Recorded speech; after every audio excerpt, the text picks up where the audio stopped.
Eu falei do amigo Manuel, cometei alguns erros, porque na hora a gente estava mais pautado para algumas reivindicações, mas falei de Manuel Nascimento, desse grande líder, desse grande...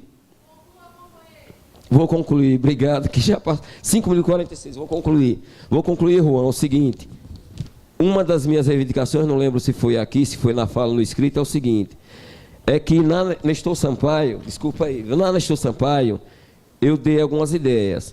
Rua Padre Pedro Nestor Sampaio, alternativa provisória, semáforo da mesma rua com Rua Santo Inês, antiga Rua Castro Alves, e semáforo da mesma rua, da Nestor Sampaio, com Rua Estrada da Luzia. A sugestão definitiva da Rua Padre Pedro Nestor Sampaio, via única ou via única binária. Isso é fácil, levem recado para a SMTT e não construam quebra-molas em ponto de ônibus, porque eu não sou engenheiro de trânsito, só tenho 2º grau, Tiago. Viu, Tiagão? Só tenho 2º grau completo. Concluído a mais, esse menino acho que não era nascido. Mas a gente procura estudar um pouco. Me desculpe, olha, foram 6 minutos e 41. Eu acho que eu peguei os 3 minutos de ontem. Obrigado, viu, gente?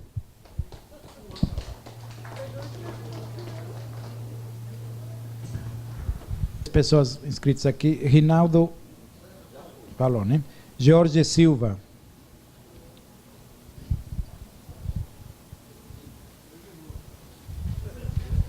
Obrigado, Juan. Boa noite a todos aqui presentes, mais essa audiência pública. Saudar a todos os presentes, em nome da relatora Miriam Ribeiro, em nome dela saudar todas as mulheres aqui neste plenário. Bom, na verdade eu tenho 2 propostas, uma foi colocada ontem, mas foi colocada verbalmente, então eu fiz questão, Emanuel, de colocar por escrito para ficar melhor documentado, e aí eu vou ler a primeira proposta que eu na realidade apresentei na audiência de ontem, mas ontem foi verbal, com relação à questão do tratamento igualitário entre os bairros. Qual é a sugestão? Que haja previsão no plano diretor de alguma forma, de uma maior equidade no tratamento dado pela administração municipal aos bairros de Aracaju, no sentido de dotar todos eles da presença de equipamentos públicos e serviços de forma equânime, pensando na cidade como um todo e não individualmente. A medida visa implementar uma política de prioridades que levem a PMA e a Câmara Municipal de Aracaju a tratar de forma equilibrada os bairros da capital, no sentido de atender às suas demandas e respeitando as especificidades de cada um. Por exemplo, se um bairro já tem uma praça bem equipada, é arborizado, não há por que se construir uma outra no mesmo bairro, mas priorizar um outro que não tenha praça. Como também não há que se priorizar a construção de um posto de saúde num bairro onde já há um, e sim buscar um bairro onde esse posto não exista para a sua construção, e a sua construção passa a ser prioritária em outro bairro. Então essa é a ideia. Eu vou deixar aqui, deixo com você, Juan. Posso deixar aqui? E outra, Juan, aproveitando, eu queria pleitear, caso você pudesse, você falou de se disponibilizar para a discussão, de disponibilizar talvez esses comentários que você fez, eu gostaria muito de tê-los, até para me aprofundar para as próximas audiências. Depois eu deixo o e-mail com você, se você puder me enviar, eu agradeço muito. Gostei das suas, enfim, das suas discussões. Uma segunda proposta, nesse sentido, eu gostaria até que o Juan prestasse bastante atenção. Eu também cheguei a falar ontem, mas de forma muito velada. Eu fiz questão de chegar em casa, refletir um pouco mais e discutir. Qual é a sugestão? Que seja estudado e criado um índice de valoração histórica da arquitetura predial de Aracaju, no sentido de buscar a preservação do patrimônio arquitetônico da cidade. Eu esperei o Juan terminar, porque não vi nenhuma proposta nesse sentido. De forma a evitar o desaparecimento por completo, em nome de uma propensa modernização das estruturas arquitetônicas que moldaram ao longo das décadas a capital aracajuana. Nesse sentido, urge a imposição de obrigação por parte de quem quer reformar ou construir no centro histórico de Aracaju, principalmente, de vistoria técnica a ser realizada por órgão competente e por especialistas em arquitetura e história para avaliação do valor histórico do prédio ou residência, apontando numa escala, isso é uma sugestão minha, foi o que eu pensei, claro, um vereador inteligente, tenho certeza que a Câmara de Vereadores está repleta de vereadores com inteligência suficiente para apresentar uma emenda, uma proposta que possa melhorar isso aqui, dialogando melhor com o Juan, talvez. Qual é a minha ideia? Que houvesse uma valoração de 0 a 5 no grau de importância histórica e arquitetônica do imóvel. No caso de 0, o valor histórico é nenhum, e o imóvel poderia ser demolido imediatamente, já que ele não tem valor histórico nenhum. Se o imóvel a ser demolido apresentar coeficiente de 1 a 3, por exemplo, deve-se ao menos fazer um levantamento histórico e de planta e fazer o registro fotográfico do imóvel, fazendo a coleta desses dados que serão arquivados em um banco específico. E para os imóveis que recebesse como nota ou coeficiente 4 ou 5, as partes como fachada e outras de interesse histórico e patrimonial deveriam ser preservadas de alguma forma. Já coloco aqui, não se trata de tombamento, mas a medida aponta para a preservação da nossa história arquitetônica e para que as futuras gerações tenham acesso a esses bens culturais que deixam de ser do interesse privado para se tornar de interesse público, patrimônio do povo de Aracaju.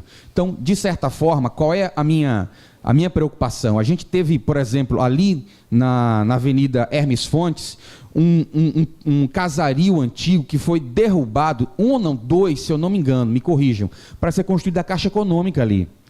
Não sei se vocês lembram, aquela Caixa Econômica da Barão de Maruim tinha um casario muito bonito ali, que foi derrubado simplesmente, e ali subiu um prédio moderno, tal, mas que se perdeu aquela história daquela arquitetura que estava ali presente. Essa é a minha preocupação. E eu coloco, inclusive, como exemplo de reforma com preservação do conteúdo histórico e arquitetônico, uma reforma modernizante e privada, de certa forma, a reforma ali para a construção da sede da OAB.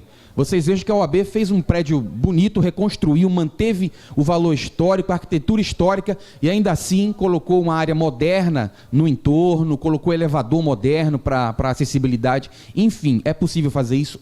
A OAB provou, e acho que o plano diretor poderia deixar algumas normativas nesse sentido. E aí até já acrescento a emenda, a Prefeitura de Aracaju poderia inclusive dar algum incentivo de redução do IPTU para as habitações que fossem de conteúdo histórico e os proprietários quisessem preservar pelo menos a fachada, pelo menos as estruturas que contam alguma história da cidade de Aracaju através dos traços arquitetônicos. Essa é a minha proposta, vou colocar aqui para estudo de vocês.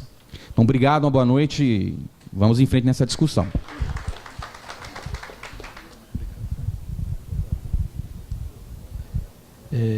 Agora vai falar Lázaro Sandro. Primeiramente, boa noite a todos. Meu nome é Lázaro Sandro, sou morador do conjunto Santa Teresa, lá próximo ao aeroporto. Eu havia comentado com o vereador Emanuel Nascimento na última audiência pública. Eu questionei sobre a questão do Código de Mobilidade no plano diretor. Não está previsto neste plano, né, que está sendo apresentado.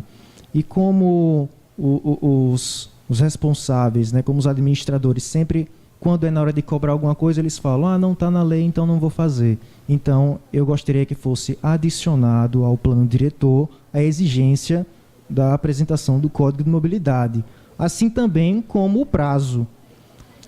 No artigo 240 do plano diretor atual desse projeto, ele cobra que seja posteriormente elaborado o Código de Parcelamento, Código de Obras, Código de Posturas e o Código de Meio Ambiente.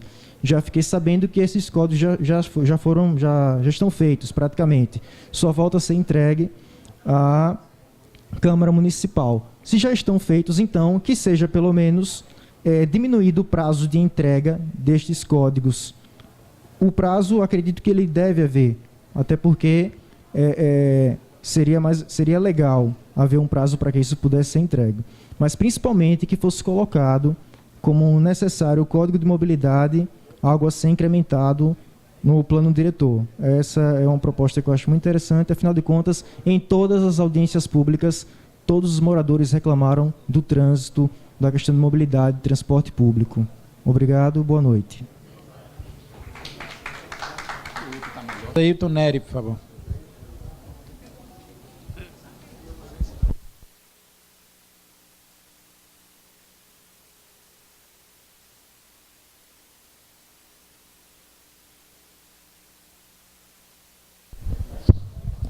Boa noite a todos os presentes, né? Mais uma vez a gente lamenta, né, a falta de interesse do povo aracajuano. E aí a gente deve realmente, neste instante, ressaltar o interesse dos vereadores em estar divulgando. Isso aí não podemos culpá-los quanto a isso, né? Embora tenhamos várias críticas. Embora milite no fórum em defesa da Grande Aracaju, eu vou apresentar objetivamente aqui algumas sugestões, né? Enquanto indivíduo, né?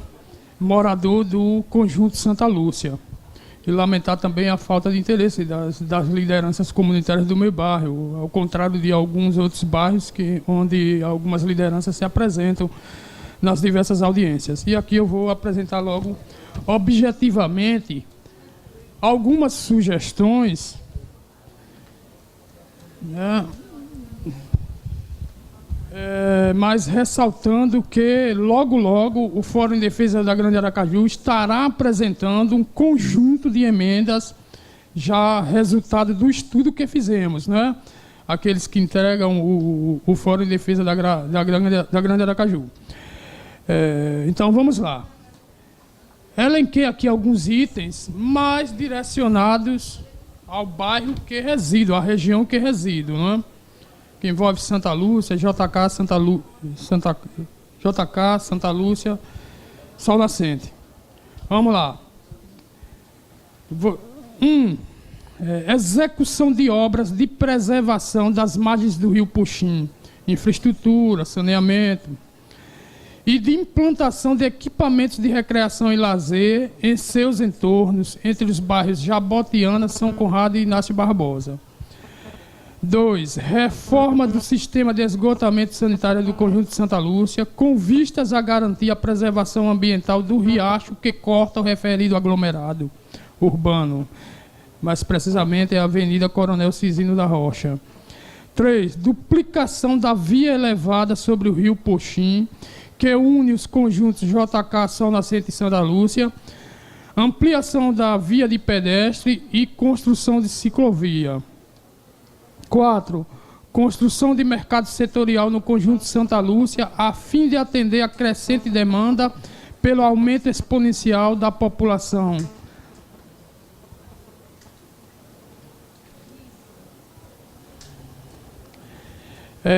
5. Construção de complexo desportivo na área compreendida entre o Centro de Saúde Manuel Pereira e o posto de policiamento comunitário no Conjunto Sol Nascente, né?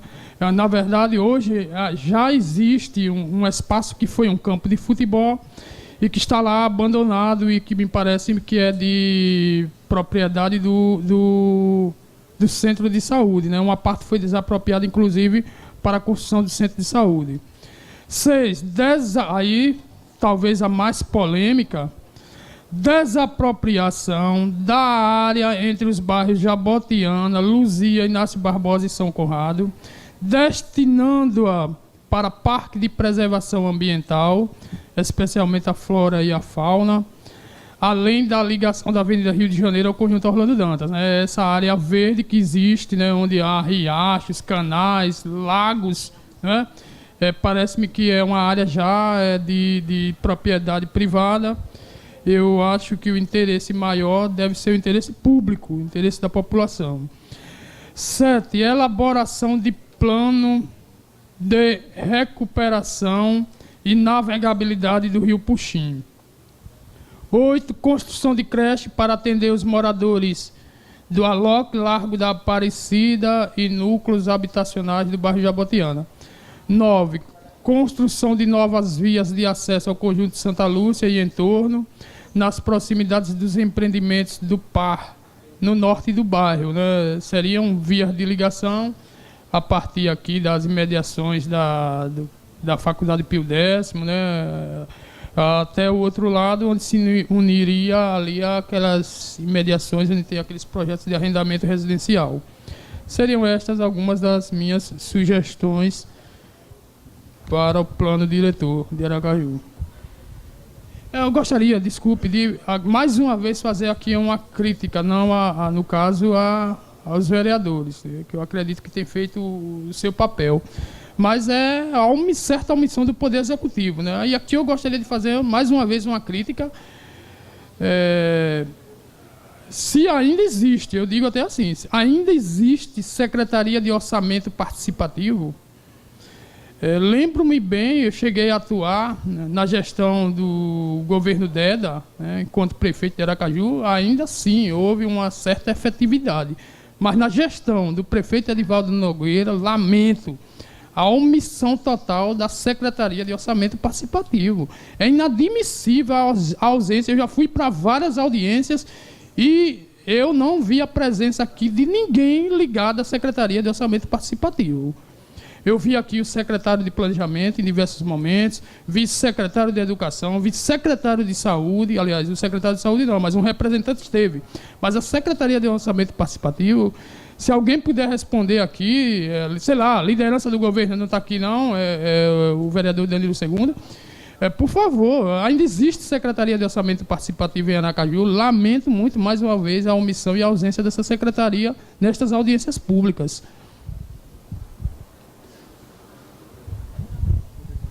Obrigado, João. Tiago Oliveira, por favor, se apresentem, porque está sendo gravado, certo? Para registro. Boa noite a todos e a todas. Meu nome é Tiago Oliveira, sou morador aqui do bairro Luzia há exatos 29 anos, desde que nasci. E cheguei atrasado por conta do trabalho, estava fazendo o prazo, mas da vez que eu vim aqui, em outras todas as que eu pude participar, eu fiz uma contribuição. Eu não cheguei a observar se está como uma das contribuições, mas estou também elaborando algumas propostas individuais de emendas mesmo, legislativa, já até estou estudando técnicas legislativas para poder fazer isso, se juntando inclusive com o advogado Júnior, que está vindo para cá também, José Carvalho Júnior, a gente está preparando algumas coisas, e Dr. Franklin, para a gente propor, mas o que eu queria saber e o que eu queria colocar é novamente naquela tecla da ZAB, ZAP, ZAR, de que dentro do plano diretor a maior preocupação é a questão de terra nua por área construída, que a gente percebe a discussão nesse ponto. E eu acho que é necessário incluir, não necessariamente dar metragens e situações relacionadas a cada 1.000 habitantes, mas indícios que nessas áreas também tenham que ter equipamentos sociais a partir do momento que vai se crescendo esse espaço.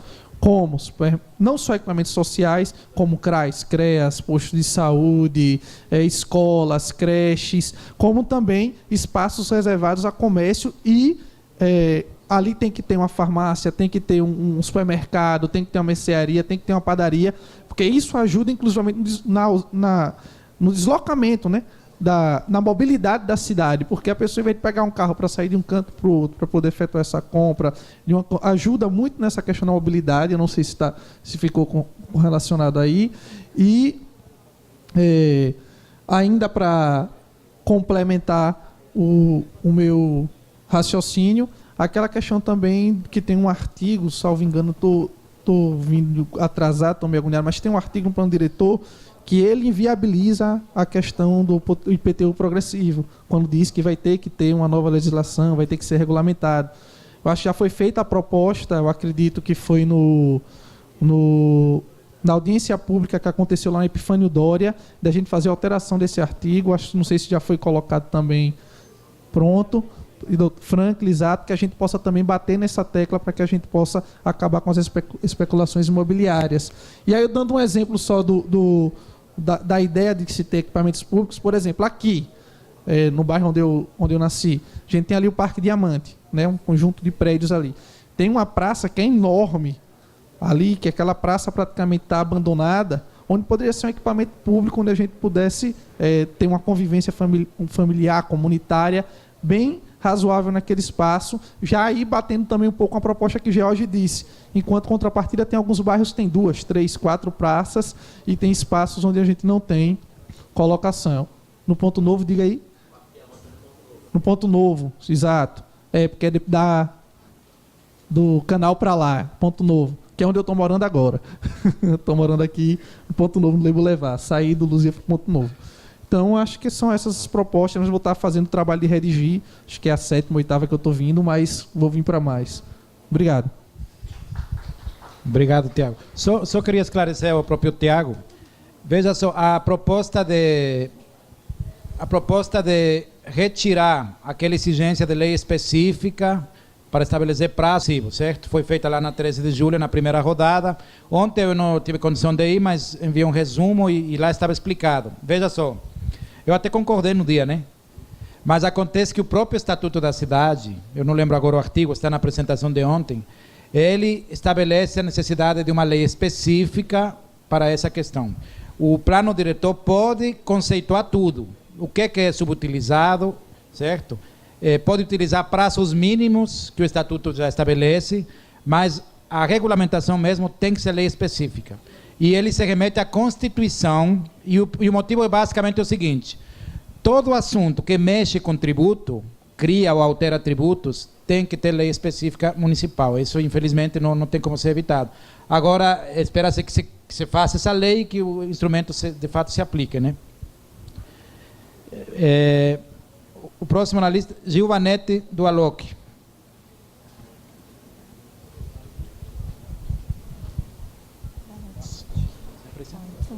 Eu sou Gilvanete do Alok. Antes de tudo, boa noite a todos.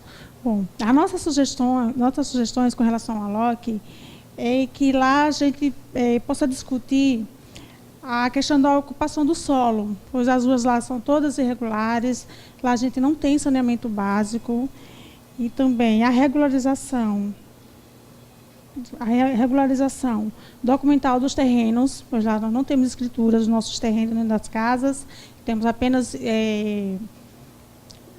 aquele documento de cartório, né? Que, infelizmente, com a especulação imobiliária que está rondando para aquelas bandas de lá, isso representa um risco para todos nós, né?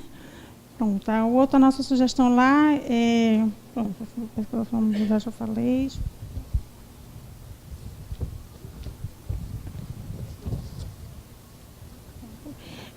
Também a gente pede que seja discutido para lá uma área de lazer, que seja construída uma área de lazer para nossas crianças, que lá nós, infelizmente, não temos nada desse tipo. As crianças lá não têm, ficam todas ociosas, não tem nenhum tipo de ocupação. Também, por conta de todas essas dificuldades do Alok, ainda tem a estrada, a questão do acesso da estrada, que tem por dentro de uma mata, então fica isolado do restante da cidade, apesar de estar dentro da capital, parece que é um interior. Inclusive o aspecto lá é meio rural ainda, né? Aí a gente pede que a iluminação pública da estrada também que seja vista, né? Que a gente saia desse isolamento. Até mesmo para que a gente possa crescer, porque do jeito que está hoje, infelizmente não atrai novas famílias para aquele lugar, né? Pronto, obrigada e boa noite a todos. Obrigado. Bom, tem mais 2 inscritos aqui. Guiomar.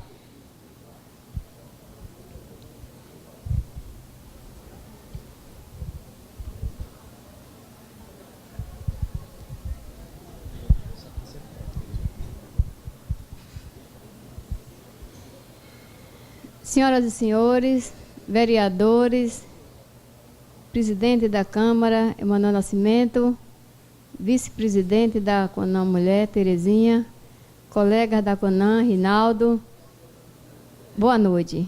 Eu sou Guiomar, estou aqui representando a CONAN Mulher.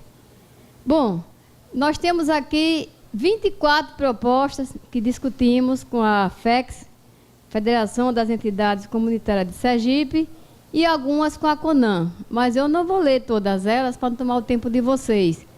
O tempo é pouco para se discutir muitas propostas, mas eu vou ler para vocês aqui 4 propostas. Por exemplo, a primeira proposta, que seria que Manuel Barros, eles iriam ler para vocês, mas como eles não estão, aí eu vou ler. Aproveitamento dos trilhos existentes, viabilizando os trens para transporte de passageiros, ligando as linhas regionais Centro-Sul e Nordeste, sentido Aracaju, São Cristóvão, Itapuranga da Ajuda, Riachuelo, Laranjeiras, aproveitando as linhas férreas de Aracaju. Ora, como vocês verem, aqui em nossa cidade, o trânsito está realmente muito engarrafamento. vocês não têm como estacionar um carro, você não tem um pedestre, não pode mais andar, as ruas estão todas interditadas. Então, como se vê, os trilhos estão aí, gente, vagando. A gente poderia se aproveitar para se fazer um transporte coletivo para a gente na linha férrea. Porque antigamente a gente podia passear de trem, vindo de Itapuranga, de São Cristóvão. Então, por que não a prefeitura, no plano diretor, estudar e poder viabilizar essa ação? Também pensando nos transportes coletivos, né, para amenizar a situação, nós fizemos outra proposta. Utilizar o estudo de exploração de prestação de serviço, transporte fluvial de passageiro, por ser considerado o meio de transporte mais seguro, mais barato, com melhor desempenho ambiental, que irá interligar Aracaju, Mosqueiro, Socorro e Barra dos Coqueiros e outros. Então, como a gente vê, né, tem os rios aí, então por que não aproveitar os barcos para fazer transporte, tá, para melhorar mais a situação e diminuir mais o fluxo de tanto transporte? E a terceira, nós fizemos dessa seguinte maneira: proibir o funcionamento dos estabelecimentos que comercializam bebidas alcoólicas como medida de proteção em praças públicas, com o objetivo de reduzir a violência urbana. Essa foi uma proposta que a gente discutiu muito na CONAM. E a quarta, como eu vi falando aí sobre uma proposta sobre a DESO, né? Então, eu aproveitei esse ensejo e já tinha pensado muito antes nesse problema, e aqui nós vamos falar nessa última proposta. Quer criar um mecanismo de controle para fiscalizar permanentemente os serviços prestados por empresas particulares à DESO, disciplinando os agentes, fixando horário estabelecido quando da suspensão do fornecimento de água, evitando assim um constrangimento ao usuário. Como você sabe, a DESO não tem respeito por ninguém. A DESO, quando há uma suspensão do fornecimento de água, ele manda os seus agentes nas residências e muitas vezes o dono da casa não está um filho menor, e ele não pede a documentação, ele vai logo cortando a água. E sabe, a água é um serviço essencial. Então, a gente pensa que nesse plano diretor pede que, quando houver a votação do projeto, que não se esqueça de convidar também os líderes comunitários e o povo em geral para fiscalizar se realmente como vai ser cobrado e anexado algumas propostas nossas no plano diretor. Boa noite.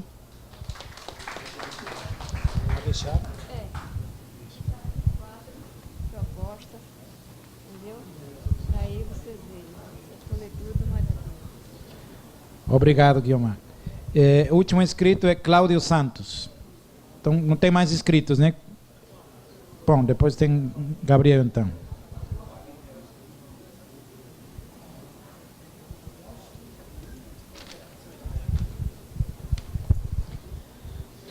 Boa noite a todos. Meu nome é Cláudio, eu sou auxiliar de enfermagem no povoado Aloque. Eu não moro no Aloque, eu moro em Atalaia, mas tenho um terreno no Aloque e estou começando uma construção no Aloque. É a primeira vez que eu participo de um evento dessa natureza. Tenho participado de muita coisa na minha vida, mas o plano diretor é a primeira vez, porque fui informado que haveria esse evento por uma colega, e eu tenho um projeto para a Jabutiana, não necessariamente o Aloque, mas para a Jabutiana. É preocupante a gente presenciar o que ocorreu há alguns anos atrás, mas eu penso que já existiam técnicos capacitados e não sei por que não impediram